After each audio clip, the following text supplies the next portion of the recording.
Okay, we're good to go. All right, I'd like to call the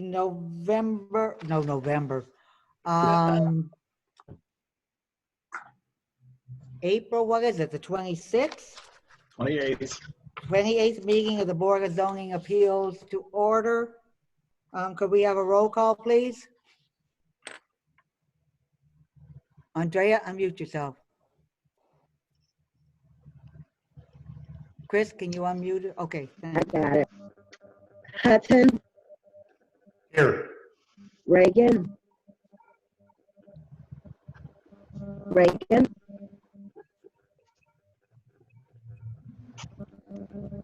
Mrs. Reagan, are you here? All right, yes, my phone rang in between, of course, never rings, and then at this time it does. Okay. I am present. Brock, Here. Radowski,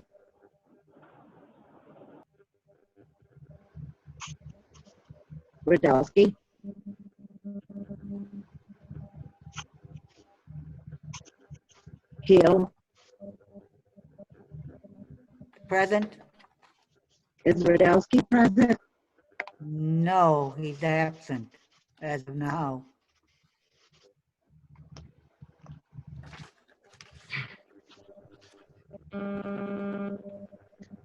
We have 4 present, 1 absent, is that correct? Correct. We do have a quorum.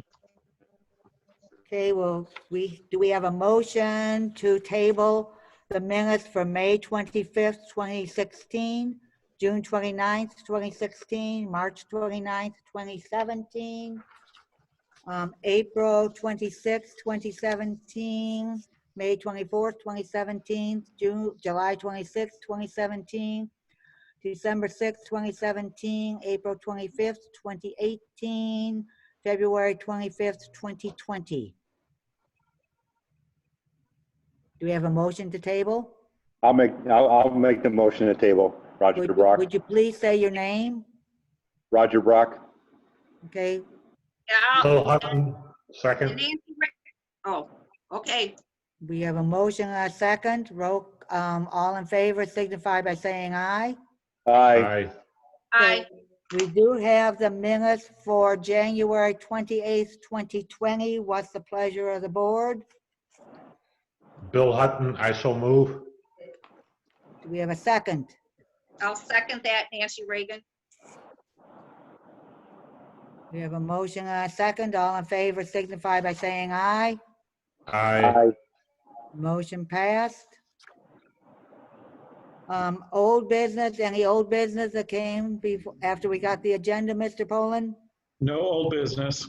Okay, so we'll move into new business, which you have Z-20-05, Metastar Hammond Micro Hospital LLC for a variance from floodplain ordinance provision regarding floodplain ordinance 9344, section 153.43, critical facilities in a C4 general commercial district located at 7904 Cabela Drive in the city of Hammond.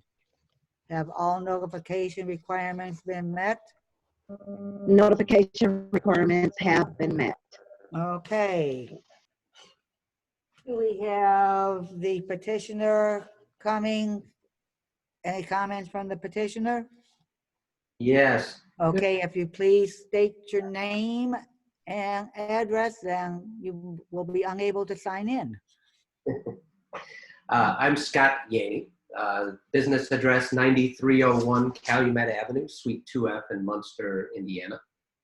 I am here this evening on behalf of Metastar Hammond Micro Hospital LLC. This one is a little bit off the beaten path for us. I'll try not to get too far into the weeds, especially in this format, but I will be happy to answer any questions. This is a project, a micro hospital. I really appreciate you folks accommodating us and letting us join in this process in this manner, because I think it is important that we get this before the board, because this but serve an important purpose in the community. This is a facility that will treat patients. We're in the Cabela's footprint. I have been before this board. I think it was back in December, seeking approval of signage, and we obtained that approval and have been moving forward. There's an issue that popped up concerning this property's proximity to the floodplain. And so we're here before you this evening seeking actually two things. One, a determination that the restrictions in the floodplain ordinance don't apply to this facility. But if you determine that they do apply, there are 8 criteria that I'll talk about, and I'll try to do this briefly, but that we believe establish that those criteria have been met, and that a variance from the floodplain procedures that would otherwise apply should not apply to this facility. I've given you in the supporting letter some information concerning the location of the property. This is right at the elbow of Cabela Drive. In the proximity, it's going to be bordered by the Walmart parking lot, if you will. And that's where this structure is going. Just to kind of reorient you to what we looked at before. Here, I think I hopefully can do this well enough. Let's see here, here we go. This shows where we are. I said at the elbow of Cabela Drive, and you'll see the Walmart parking lot here. And as it designated, we are in the Woodmar Planning District. So we won't look at those specific zoning applications. This is a micro hospital. This is what we were looking at renderings way back when we were considering this project and moving it through the various processes. And there's an illustration, an elevation of the that we saw during the signage proposal. Fundamentally, pop off of that here for a moment. Fundamentally, we have to determine whether we fall in the floodplain ordinance. And the operative determination is whether this project classifies as a critical facility. In the floodplain ordinance, there are certain requirements for a critical facility. And the idea is, generally speaking, that if you have a facility that is critical to the community, be it a police station or a hospital, I'm going to distinguish a micro hospital from a hospital momentarily, but if you have something that's a critical facility, that has to be, you have to be absolutely certain that's out of the floodplain, so that if we would have a catastrophic flooding event, that to the greatest extent possible, you would have necessary community services.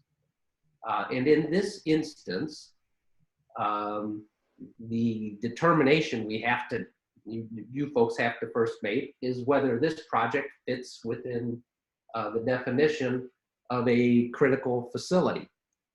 And a hospital does. However, I've gone to some detail in the supporting letter to explain how a micro hospital is distinguishable from a general hospital that admits patients, has a large number of beds, and the types of services that it provides. This is going to be a very important community service. However, it's not going to provide the sorts of things that a micro hospital or that a traditional hospital would apply. It's going to be a limited number of beds. There aren't going to be surgical procedures. There is a different patient population that this serves. In many states, Indiana not being one of them right now, there is a separate licensing regimen for a micro hospital that's different than a general hospital. Where this issue popped up was with the Indiana State Department of Health. And in going through that process, those folks reached out to Mr. Poland and asked him about the application of the floodplain ordinance to this facility, because that's part of their review process. And there was discourse between them, correspondence exchanged. Mr. Poland espoused at that time that in his estimation, that this facility did not qualify as a hospital, and therefore the floodplain provisions would not apply to this facility. But we are here this evening because we need to make sure that you all agree with that determination, because ultimately that's your call.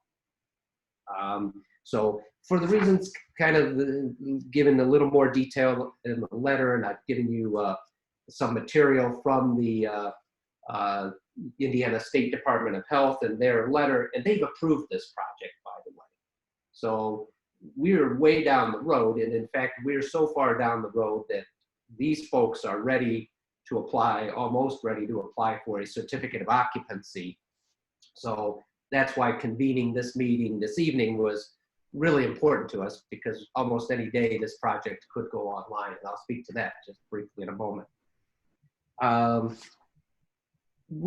As I mentioned at the outset, that if you determine that, no, Scott, you're wrong, this is a hospital, it is a critical facility, and we determine that that you have to meet the floodplain criteria, then I go through, there are 8 criteria. So this is a little more enhanced than the criteria that we, at least in the number, that we see for developmental variances or conditional use permits. It's a little bit different. The floodplain ordinance is its own, kind of its own creation with its some familiar categories, but some different. The first one, we have to show good and sufficient cause. In this case, I think our good and sufficient cause was the determination that this doesn't fit within the regimen of this floodplain ordinance. And not only have we made that supposition, this Indiana State Department of Health has agreed for its purposes. As I indicated, Mr. Poland in the discourse reached that conclusion. And also we've asked the city engineer in consultation with the city's floodplain consultant, have looked at this project very carefully. And we have offered Mr. Button's supporting letter recommending approval of this request. He studied this at some length, and you'll see some of his determinations. And one of his determinations is that this facility is distinguishable from a general hospital, and he calls it a specialty hospital in his letter. He also talks to the fact that we are above the 100-year plain, there's no question. There is arguably a question, well, not arguably, we're not above the 500-year floodplain. Now there's a qualifier to that I'll talk about, because we got a nice, beautiful new levee that protects this structure and some other enhancements, but we aren't allowed to consider those additional factors. But you can see Mr. Button's letter is set forth. That's the first criteria. Second criteria, that failure to grant the variance would result in exceptional hardship. It sort of speaks to the first, but a little bit of, to expound on that a little bit further, there's been a lot of efforts and a lot of people that have put in a substantial amount of work into this building, with the understanding that that these floodplain provisions will not apply. And so we're coming to you a little bit late in the process, not through anybody's purposeful action, but just the way that this arose. And I'm going to share with you here momentarily. These, to give you a sense of the hardship, these photos were taken I think it was early March, so we still had some snow on the ground. But there's a substantial building out there. And if I went out there today and took the photos, you'd see the nice, beautiful weather and an almost completed building. So to undo what has been done now, we submit would be an incredible hardship. And this is something that our community needs right now and will benefit from having this facility in place. Next criteria, this project and the completion of this hospital will not result in increased flood heights. There's nothing here that's going to create an enhancement or a worse risk for flooding within the community. I've offered you an overview, and tell you what, I'll pop onto that real quick. There we go. You can see where this the property is right here, kind of at the bend, as I mentioned. Here's Walmart, and here's this nice, beautiful levee here on what I'll call roughly the bottom, roughly the southern end of the property. And you'll also see in that photo a lot of existing detention areas. This is all part of that Walmart project, and there was a lot of care and attention that went into solving the water issues so that we could have this type of development on site. So this project certainly will not cause additional problems. Furthermore, the property itself is elevated 3 feet above the existing grade. But for us, we'd have to get up to qualify to get over the 500 year. We'd have to get a little more than 4 more feet on top.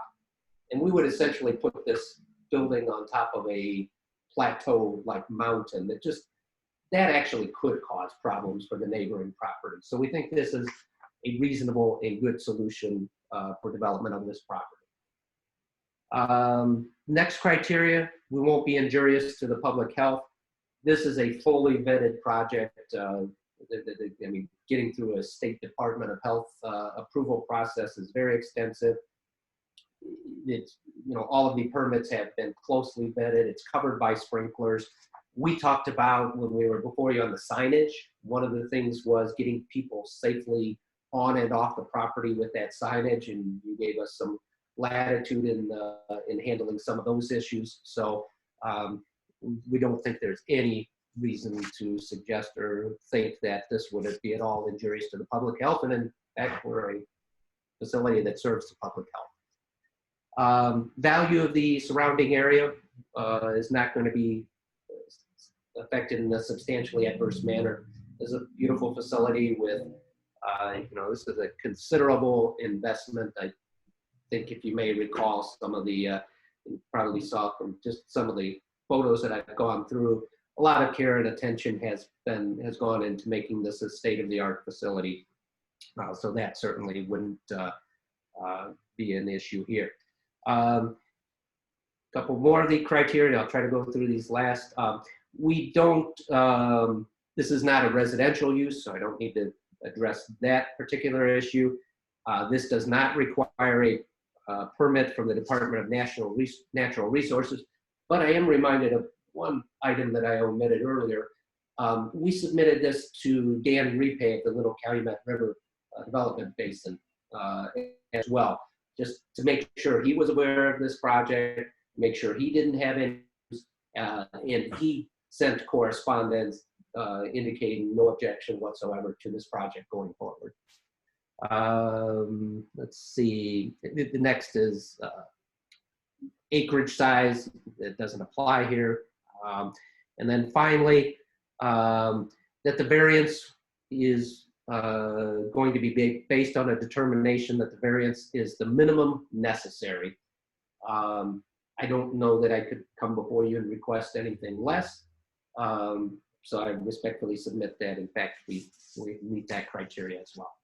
So in summation, we're seeking a variance from application of the floodplain ordinance. We're first asking you to determine that this is not a critical facility, so that Those provisions don't even apply to this facility. But if we determine that they so apply, we've met the criteria for a variance from application of those provisions. That's all I have. Thank you. Thank you. Before we move on, let's note that Dennis Radowski has joined the meeting. So he is present now. Hey, Madam Chairperson, Yes? okay, just to comment a few things on this issue. When the Plan Commission was reviewing this project, we looked at whether or not this was a hospital, and based on the definition in the zoning ordinance. And we determined from Plan Commission's perspective that it was not a hospital. It did not have the preponderance of the beds. They were not anticipating that they would be overnight stays. They were just going to be, daytime beds for some of the procedures that were being conducted. As Attorney Yaney indicated, this did arise from a question from the Department of Health. And as he indicated, I did present some information to the Department of Health to the effect of what the Plan Commission's determination was, and they were satisfied. The part that I think it's important for the board to understand is that we also contacted and communicated with the floodplain consultant for the city. The particular provision that we're referring to for the critical facilities, first of all, requires that the first floor elevation is 3 feet above the 500-year floodplain elevation. And that would put this building at the 601 and a fraction figure. The consultant recommended that we go through the variance process, most importantly, because we did not want to have any issues with the Department of Natural Resources that would affect our ability to continue to have the floodplain management program within the city of Hammond. So while you can determine that you concur with the Plan Commission and the staff's determination that it's not a hospital, therefore not a critical facility, we do strongly believe it's absolutely critical that the variance issue is addressed, so that we have it on record that the board did grant the variance to the elevation upon which the building was constructed, so that should anything arise from the Department of Natural Resources, that we will not have any issues with them. Hey, do we have a two-part here, though, where we do have to have a motion as far as agreeing with the planning department? Or is it all in one motion when we get to that point, Mr. Poland? I think you can do it either way, to do it separate or together. Again, the second part of granting the variance is more critical than determining whether or not. Let me just kind of restate that. Yes, you should address both of the issues, and whether you do it combined or separate motions, that's really up to your discretion. All right, we are basically, as far as, do we have any board members who have any questions of Mr. Yaney? Mr. Hutton? Madam President, this is Bill Hutton. I just want to be sure that I understand this, that the Plan Commission was informed that this is not an inpatient facility. And is that still true, Brian?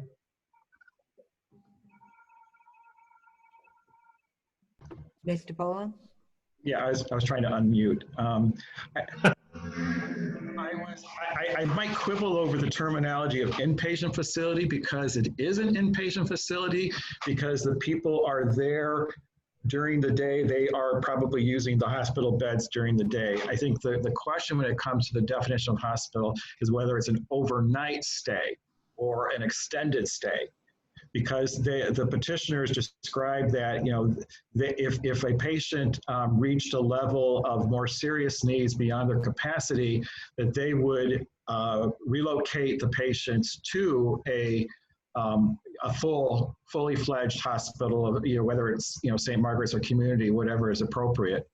So in a lot of respects, this facility operates as a grand clinic as opposed to a traditional hospital. And I don't disagree with that last statement, but any patient that's within a hospital that exceeds 23 hours is considered an inpatient. And according to Mr. Yanni's letter, it says that a patient could be there for 1 to 2 days. So I'm back to, is this an inpatient facility?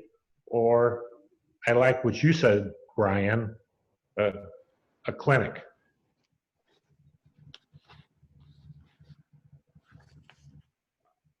Well, without challenging Mr. Yanni as to why he said 1 to 2 days, that is not how it was presented to us beforehand. I agree. So I'm not really sure how to address that. So if that becomes a critical issue, that we're using the definition of overnight stay and they are, therefore it meets the definition of the hospital, then you can, you know, even though that you could say that it is a hospital, therefore it is a critical feature, and then you're still going to grant the variance on the floodplain or the first floor elevation. But that type of a motion would be in contradiction to the previous determinations. So I'm a little concerned about that. I agree. This is Mrs. Kathleen Hill. Where did you see that, Mr. Hutton? Because I thought I read that no one would be in there for longer overnight. I'm on page 5 of 13, the second paragraph,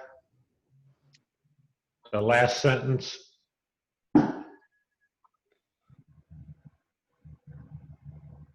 If I've misinterpreted that, somebody please, you know, let me know. No, it says overnight stays are, this is Kathleen Hill, overnight stays are very infrequent and would rarely extend past 1 or 2 days.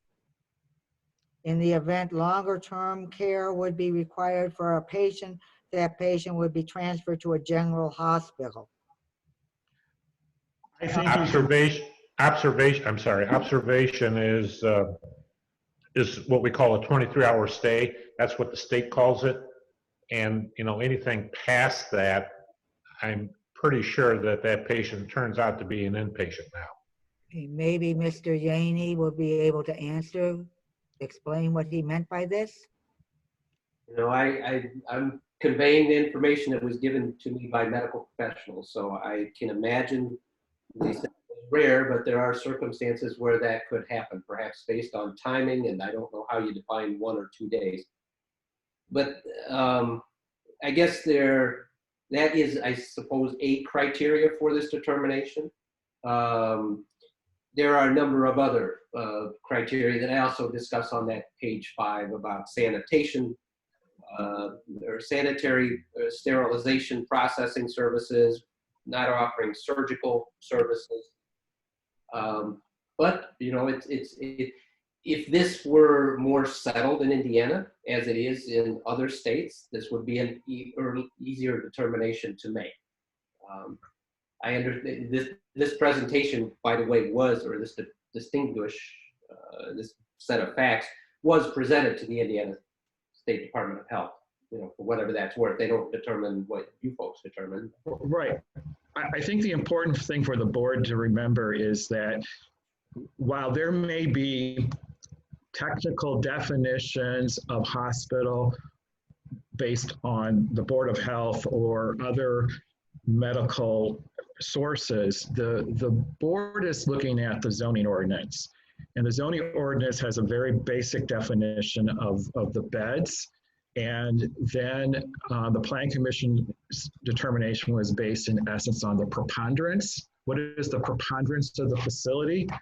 And 6 beds, which is, you know, a small portion of the facility, was partly the basis as to why it was determined not to be a hospital. You know, if there were, you know, I don't know, if 51% of the building had beds in it, then we would have recommended to the Plan Commission that it would be a hospital. But this is a small portion. So I think from a zoning standpoint, it would be easy to make the conclusion that it is not a hospital based on zoning definition. But even with that, I still recommend strongly that we grant the floodplain elevation variance. Okay, so basically, this is Kathleen Hill speaking. So basically, Mr. Poland, you are saying we are just dealing with the ordinance in regard to the variance from a floodplain and not dealing whether it is a critical care facility or not. Was that our best thing for this evening? No, I'm hopefully I'm not contradicting anything I just said, but I think going back to your question of the 2-part presentation or the 2 parts of the motion, I think it's best, assuming we got, this is where the board wants to go with it. Staff would indicate that you should conclude that the facility is not a hospital, not a critical facility as defined under the floodplain ordinance, but still grant the variance to the floodplain elevation. You need to do both. That way, it's basically we're trying to cover our bases to make sure that we don't have any issues with any with the Department of Natural Resources. I would feel a lot better if that information on page 5 were not in there or were modified. Well, that is the presentation of the petitioner. If you choose to disregard it, that is certainly within your purview. Okay. Then my other question is, Mr. Yaney, did your client always know that he was in that floodplain when he started the project? You know what, Bill, I can't. I was brought in After? in December of this year, so I can't answer that question. I don't know, honestly. Thank you. Mr. Yangi, you did do the initial presentation though, correct? I did, let's see, I did a signage presentation, yes, to this board.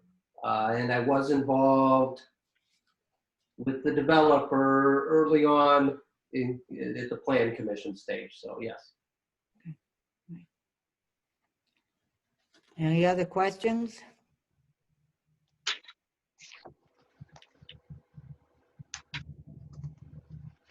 Okay, we will open the meeting up to public comments. Is there anybody in the public that would like to speak for or against this case?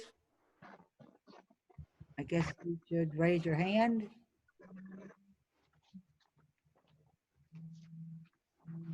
I do not see anyone. So, anybody else see anyone? Because I do not. All right, then I guess we could close this period of public comments. All right. Do any other board members have any other comments to make at this time?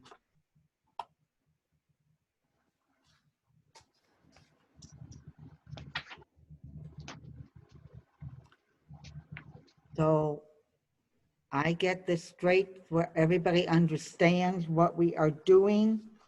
We would be working on Z-20-05 in regard to considering the Hammond Micro Hospital as a critical, as not as a critical facility in regard to the floodplain ordinance, correct, Mr. Poland? Where we can add that right into any motion? You can say that, or even say something to the effect of that you concur with the Plan Commission's determination. All right, okay. Board members have no other questions or comments? If any board members, if they would like to have the staff to read the staff report or to accept the staff report into the record with the reading of the recommendations, do we have such a motion? I, Nancy Reagan, will make that motion. Okay, do we have a second? Roger Brock, I'll second that. Okay, can we have a roll call vote?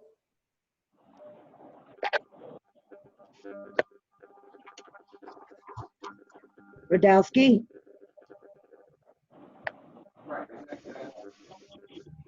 hello, Yes.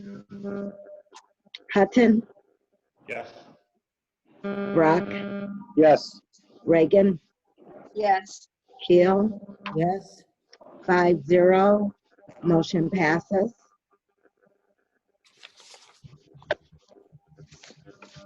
All right, can we have the recommendations read? Yeah, Madam Chairman, I'm going to go ahead and modify some of the language from the staff report, and if you just give me 20 seconds. Okay,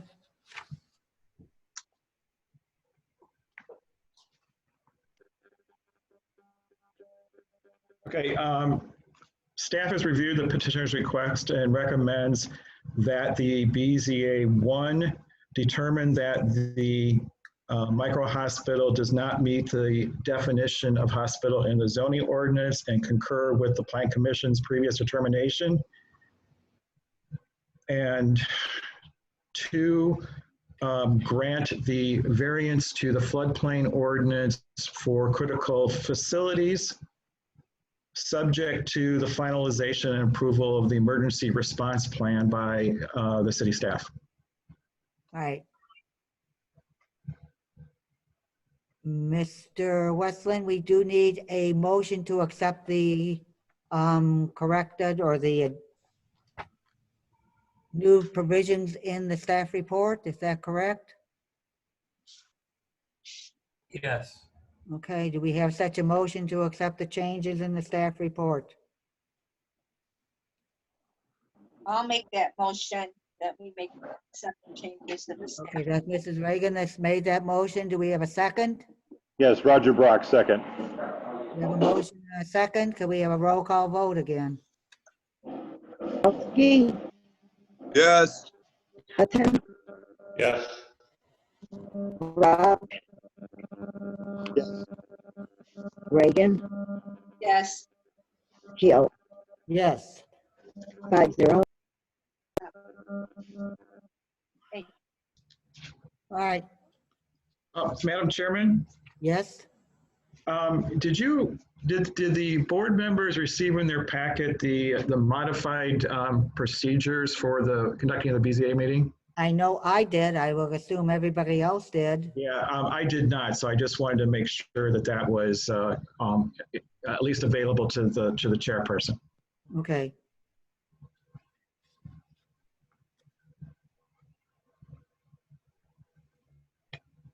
Oh, I guess, yes, I guess we did not need a roll call vote. I'm sorry.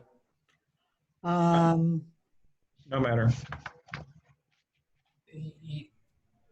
All right, may we now have the staff recommendations?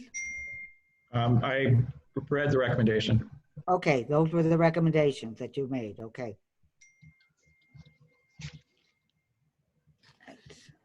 All right. We have also received, as far as in our findings of fact that have been presented by the staff. Are there any additions or amendments to the findings of fact prepared by the staff? Hearing none, we'll move on. Do we have a motion to adopt the findings of fact as presented? I'll make that motion, Roger Brock. Do we have a second? Nancy Reagan will second it. Okay, and this one, we do need a roll call vote. Yes. Hudson, Yes. Rudowski, Yes. Reagan. Reagan, I didn't hear you. Yes. Keel. Yes. 5-0, motion passes. All right. We have now ready for a motion to approve the, I have another question. What kind of variance is this considered? It's a floodplain variance. Okay. So a floodplain variance can be handled right now and it does not go to the council. Correct. Okay.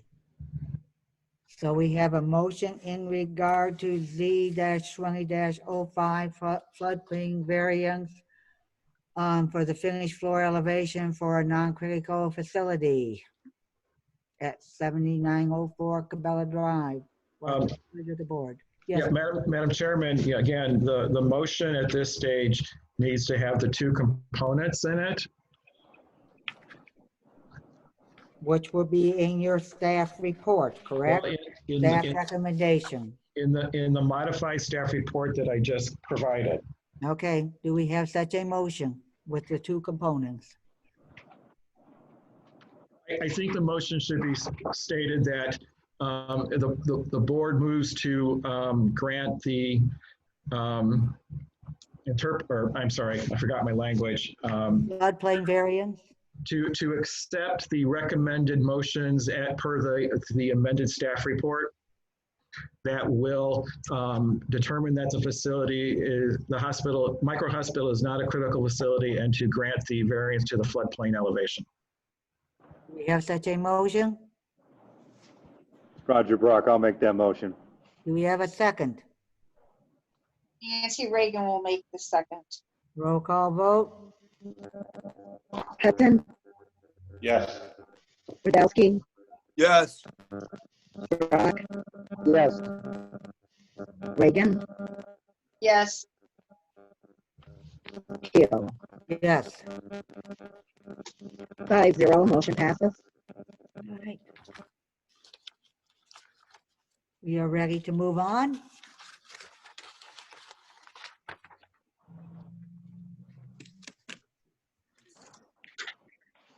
Good luck, Yes. Mr. Yaney. Thank you. Very much appreciated, everyone. All right, we are ready to go to Z-20-06 DX Hammond OPCO LLC for a developmental variance regarding Title Section 12.20 to allow for increased height allowance for a flagpole in a I-2 manufacturing district located at 51 Digital Crossword Drive in the city of Hammond. Has all the notification requirements been met? Notification requirements have been met. All right. Then, I'm sorry if I made some noise. Then we are ready to have any petitioner that'd like to come forward at this time. Yeah, this is Matt Reardon for the petitioner. Okay, can you state your address, please? 5920 Hohen Avenue, Hammond, Indiana. Okay.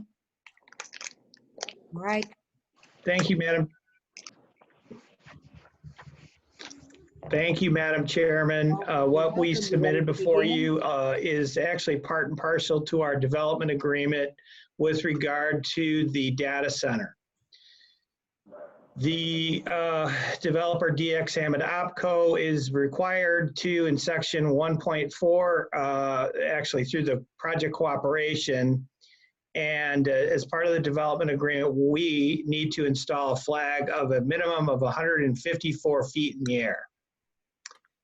And as such, we submitted the documentation and the site plan, as well as kind of the actual engineering site plan. And I know that we provided to staff a visual so that the members could see what was there before, i.e. how tall was it. So the stacks on top of the old coal-fired plant were 230 feet. This is going to be roughly 160 feet. With regard to the standards of granting a developmental variance, will not be injurious to the health, safety, morals, and general welfare of the public. This part of our development is intended to be a park and an interactive activity for bikers, and also allow for additional access to Lake Michigan. So we don't feel that that has any negative impact to the health and welfare of the citizenry.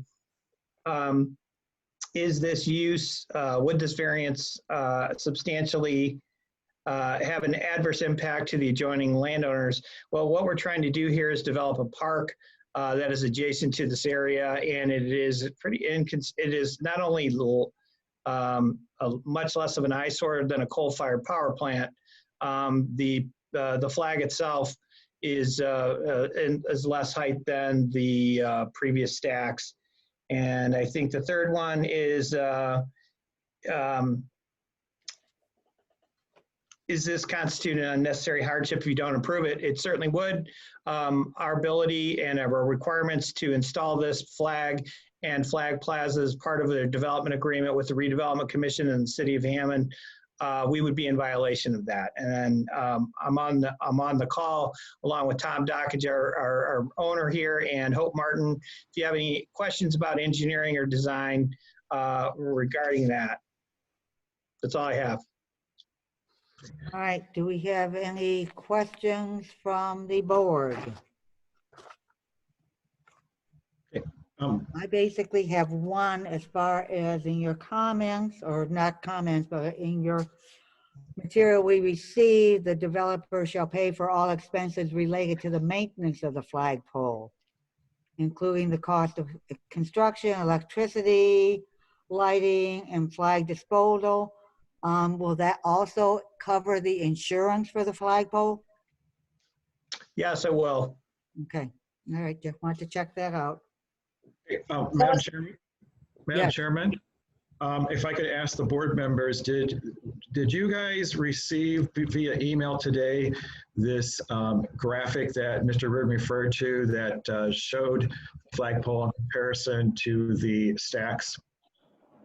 I did not. No, I didn't either. Roger Brock, no.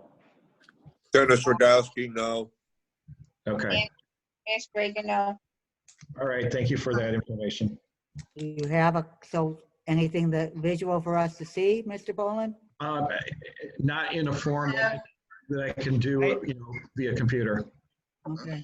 Oh, you guys have it. Great. Thank you. Oh, there it is. Okay. Thank you. So is this going to be lit up at night then? Yes. Yes. Okay, does everybody understand the graphic that's on the screen? It would be the flagpole, and around there it looks like 3 benches. Yes. Lakeisha Gardner speaking. And so to the board members, the graphic that you're seeing is a rendering of the prior state line generating plant, which the tallest smokestack was 230 feet tall. The flagpole was proposed to be around 162 feet. And so that would bring a difference of approximately less than 70 feet. And on Hope, Ms. Martin, can you please go to page 2?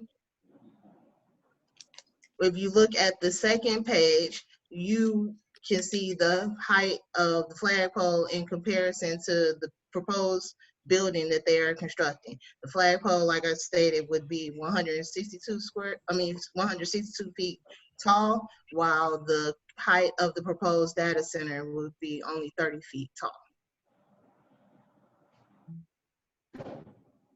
Okay, and Lakeisha and Matt, can you clarify the fact that, or excuse me, Mr. Reardon, you're saying 154 feet and Ms. Gerter, you're saying 162 feet?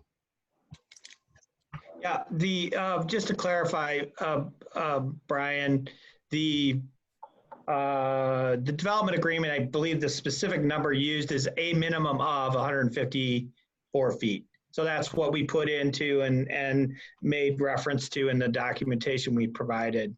The actual flagpole height will be 162 feet. This is Tom Dockage. The truth of the matter is at the time we did the development agreement, the largest flagpole in Indiana at that time was 152 feet. Since then, there's been a flagpole that's 160 feet. So that's why we took it up to 162.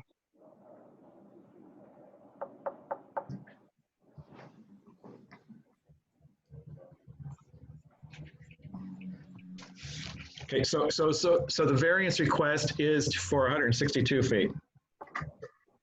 That is correct. Mr. Dossett, would you please state your address for us for signing in? Sure. My name's Tom Dockage, and I reside at 9790 Summer Lakes Drive in Carmel, Indiana. Thank you very much. Just for technical purposes, Lakeisha, I'm trying to look through the petition documents to see what officially was in the documents, whether it's 152 or not.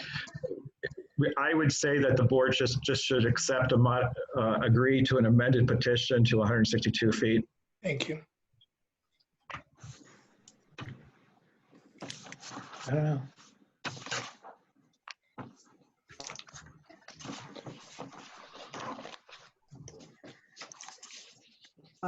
I believe it is on the 162 feet, Mr. Poland.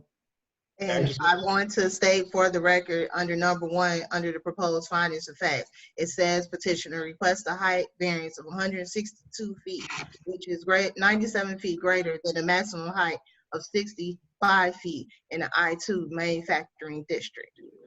Okay, I appreciate that. I'm just trying to, bridge the difference from the letter from the petitioner. All right, And go ahead. I'm sorry. Madam Chairperson, I also want to clarify that based on what the petitioner submitted, the size of the flag that will be on the pole is 40 feet by 80 feet. And there is also, based on structural analysis that was reviewed by the building commissioner and the city engineer, the flag will be able to support an additional flag that is 20 feet by 30 feet in size.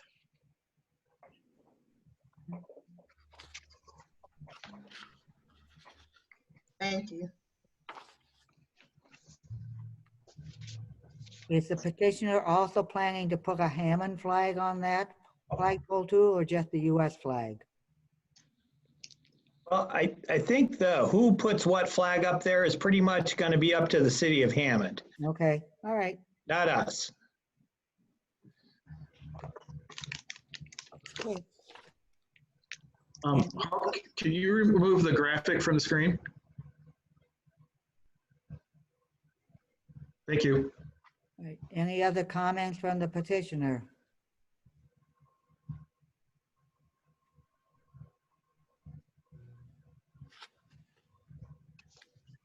All right. Any other questions from board members for the petitioner?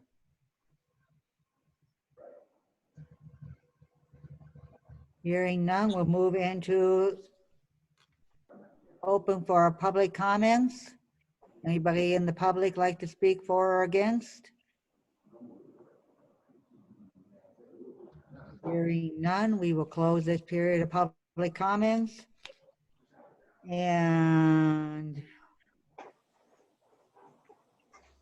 give the board members the opportunity for any other questions.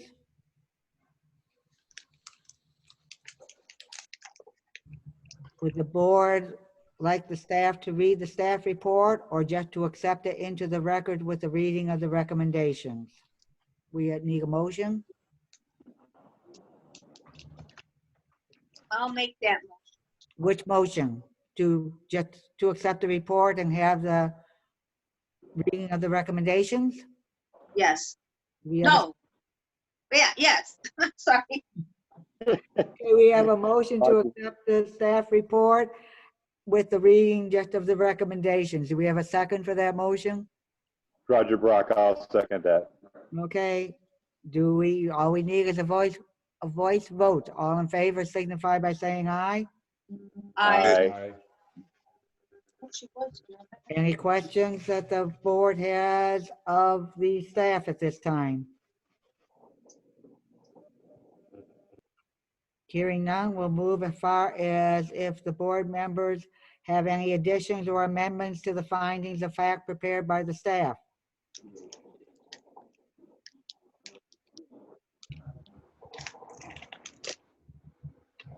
Madam Chairman, Yes? were you going to have the staff read the recommendation first? Oh, I'm sorry, yes, sorry. Thank you, Mr. Poland. Keisha, would you Madam, like to read the recommendations? yes, thank you, Madam Chairperson, members of the board. I just want to clarify a few things before I read the full recommendation. The site of the Flag Plaza is only 0.06 acres. And as stated in the staff report and the petitioner's letter to the board, they will be responsible for the construction and the maintenance of the Flag Plaza for the next 50 years per the terms of development agreement.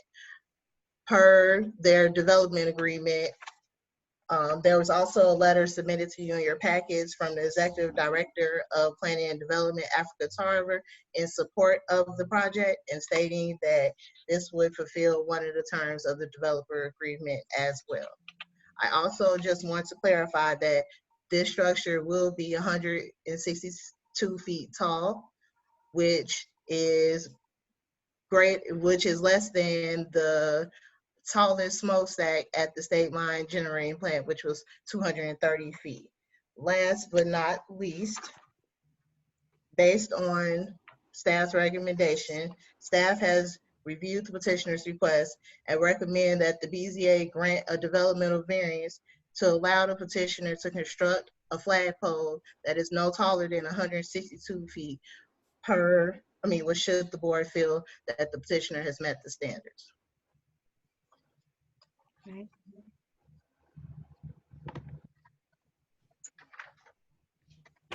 Okay, now, do we have a motion in regard to the findings of fact?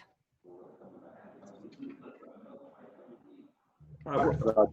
Go ahead, Brian. I was going to say, the question always is going to be before you make the motion is are you making any additions or corrections to the staff's presentation of findings? Any additions or corrections? Hearing none, do we have a motion in regard to the findings of fact?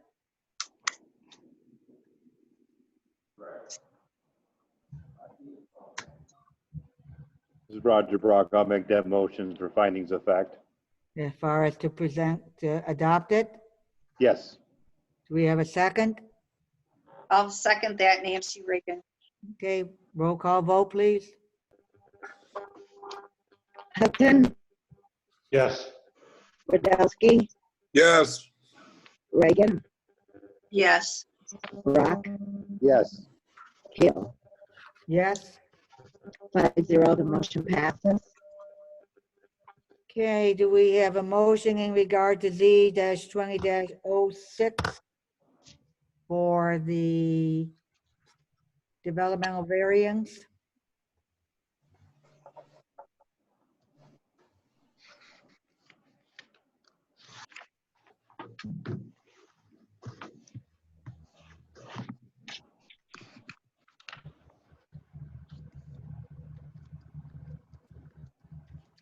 Do you have a motion to deny or approve? I'll make the motion that we approve it, Nancy Reagan. Yeah, this is Roger Brock. I'll second. We have a motion and a second. Could we have a roll call vote? Hudson, Yes. Radowski, Yes. Rock, Yes. Reagan, Yes. Hill. Yes. 5-0, motion passes. Move on to the next item. Are any commissioners' comments? Any staff comments? No staff comments. As far as, well, actually, let me just say that I want to thank everybody for participating in this virtual setting. I think it's a big learning curve for all of us to conduct it in this manner. We had the Plan Commission meeting last week and now this meeting, so at least we've had some experience with both boards. At this point in time, we do not know of any further petitions for the next month. But you know, how things are changing in our COVID world, we'll see how that plays out.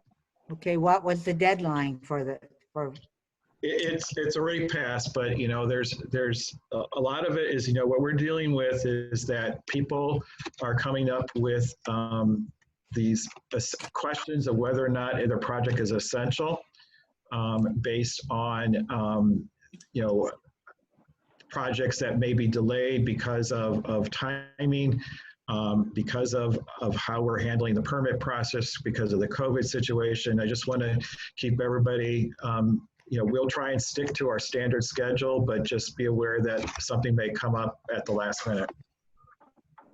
All right, how's that affecting your office though, as far as being able to accept that? Are you able to work around that? It is affecting us tremendously, and you know, I'm just opening it up as a possibility. I don't know if it's going to play out in any manner, and so it's just an advisory statement. And if there would be one, that would be as far as a regularly scheduled meeting, or could there be a special meeting? We will try and stick to the regularly scheduled meeting. I'm just saying, just keep in mind there's a possibility we may have to call a special meeting. Okay, thank you, Mr. Poland. Any public comments? Is there a motion to adjourn? I'll make that motion, Nancy Reagan. Second? Roger Brock, second. All Roger in Brock, fa- second. All in favor signify by saying aye. Aye. Aye. Everybody have a wonderful evening. Thank you. Be safe. Thank you, thank you.